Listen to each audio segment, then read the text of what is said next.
શિયાળો આવે ને એટલે ગાજરનો હલવો વધારે ક્વોન્ટિટીમાં બનાવીને આપણે ફ્રીજમાં સ્ટોર કરતા હોઈએ છીએ.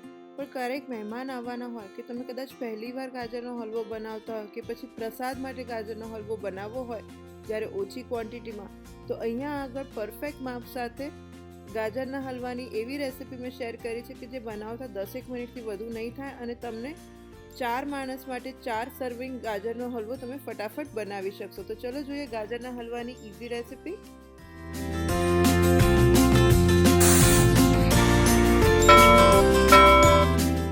તો આના માટે એક જાડા તળિયાવાળા કડાઈમાં કે પછી પેનમાં આપણે 1 ટેબલસ્પૂન ઘી લઈશું અને એની અંદર 2 કપ અહીંયા આગળ ગ્રેટેડ ગાજર એટલે કે ગાજરનું છીણ આપણે આમાં ઉમેરવાના છીએ. આમાં ઘી ઓછું જાય છે એટલે ગાજરનો હલવો ખૂબ જ હેલ્ધી હોય છે. તો આપણે આ ગાજરને આની અંદર સાંતળવાનો છે મીડિયમ ફ્લેમ પર.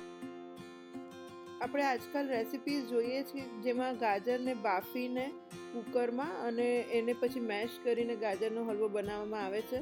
પણ ટ્રેડિશનલ રીતે આ રીતે જે ગાજરનો હલવો બનાવીએ છીએ એનો ટેસ્ટ બહુ સરસ આવે છે અને બનતા વાર પણ નથી લાગતી. એટલે બને ત્યાં સુધી આવી રીતે છીણીને જ યુઝ કરવું. અને આ રીતનું આ મેઝરમેન્ટથી આ 4 થી 5 પતલા નાના ગાજરમાંથી મેં બનાવ્યું છે. તો આમાંથી તમે 4 સર્વિંગ તમને મળી જાય છે એટલે કે 4 જણને તમે સર્વ કરી શકશો. મહેમાન આવવાના હોય તો 10 મિનિટની અંદર આ ફટાફટ તમે બનાવી શકો છો. તો હવે 2-3 મિનિટમાં ગાજર સતળાય ને એટલે એનો રંગ આ રીતે ચેન્જ થઈ જાય છે. તો એ વખતે આપણે આમાં દૂધ ઉમેરવાનું છે. આપણે અહીંયા આગળ માવાનો ઉપયોગ નથી કરવાના. એટલે દૂધ તમે ફૂલ ફેટનું હોય તો એ, નહીં તો ઘરમાં જે પણ દૂધ અવેલેબલ હોય આપણે જે રેગ્યુલર યુઝ કરતા હોઈએ એ દૂધનો ઉપયોગ આમાં કરવાનો છે. તો 2 કપ ગાજરે અહીંયા આગળ આપણે 1 કપ દૂધ ઉમેરવાના છીએ. દૂધ સહેજ આગળ આપણે પડતું ઉમેર્યું છે કારણ કે એનાથી રિચનેસ આવે છે અને આ દૂધમાં જેટલું ઉકળીને આ ગાજરના હલવો બહુ સરસ એનો માવો બનતો જશે અને ટેસ્ટ પણ બહુ જ સરસ આવે છે. તો હવે આ દૂધ ઉમેર્યા પછી આપણે આને ઉકળવા દેવાનું છે અને જ્યાં સુધી દૂધ બધું એબ્ઝોર્બ ના થઈ જાય ગાજરની અંદર ત્યાં સુધી આપણે આને આ રીતે હલાવતા ઉકળવા દઈશું. આની અંદર મેં 2 થી 4 તાતણા કેસરના ઉમેર્યા છે જે કમ્પ્લીટલી ઓપ્શનલ છે. આનાથી સહેજ ફ્લેવર તમને અલગ કેસરની આવશે, પણ ગાજરની પોતાની ફ્લેવર પણ બહુ હોય છે એટલે ઉમેરવું જરૂરી નથી. ઠંડીમાં કેસર થોડું ગરમાવો પણ આપે છે એટલે પણ કેસર અહીંયા મેં ઉમેર્યું છે.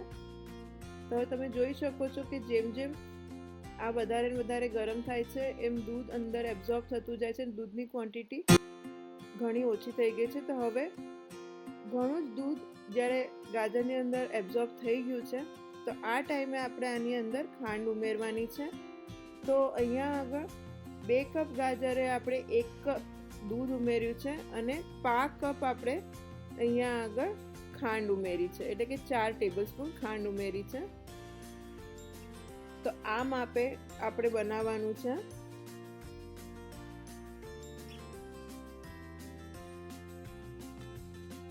તો ખાંડનું જેવી રીતે પાણી થશે એટલે આ વધારે પાછું લિક્વિડ થશે પણ પછી એ ઉકળીને તમને ગાજરનો કલર પણ સરસ આવશે.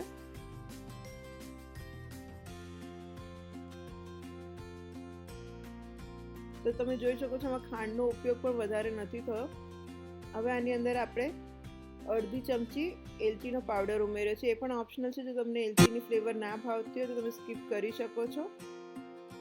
અહીંયા આગળ તમે વાડકીના માપે જુઓ તો 2 વાડકી ગાજરના છીણે આપણે 1 વાડકી દૂધ ઉમેર્યું છે અને 5 વાડકી આપણે અહીંયા આગળ ખાંડ ઉમેરી છે. અને હવે આપણે આને તમે જો પાણી જ્યારે બધું બળી ગયું છે તો હવે આપણે આને ડ્રાય ફ્રૂટ્સથી ગાર્નિશ કરી દઈશું. અહીંયા આગળ મેં પિસ્તા, કાજુ અને બદામનો ઉપયોગ કર્યો છે. તમે કિશમિશ પણ ઉમેરી શકો છો, એનો પણ ટેસ્ટ સારો આવે છે. અને ડ્રાય ફ્રૂટ તમારે ના ઉમેરવા હોય તો ગાજરનો હલવો એમાં બહુ ટેસ્ટી લાગે છે. તો તમે આ ડ્રાય ફ્રૂટ્સ ઓપ્શનલ છે પણ ઉમેર્યો તો વધારે રીચ લાગશે. તો હવે આપણો આ ગાજરનો હલવો રેડી છે. બનતા જરાય વાર નથી થઈ. તો હવે આને આપણે ગરમ અથવા તમે ઠંડો કરીને સર્વ કરી શકો છો. અને આ પરફેક્ટ માપથી તમે ફટાફટ તમારે ઓછા ગાજરથી પણ તમે ગાજરનો હલવો તરત જ બનાવી શકો છો. તો જણાવો કેવી લાગી એ રેસીપી. ફરી મળીએ વધુ રેસીપી સાથે ફૂડ કરિશ્મા ધ મેજિકલ કિચનમાં. ત્યાં સુધી આવજો.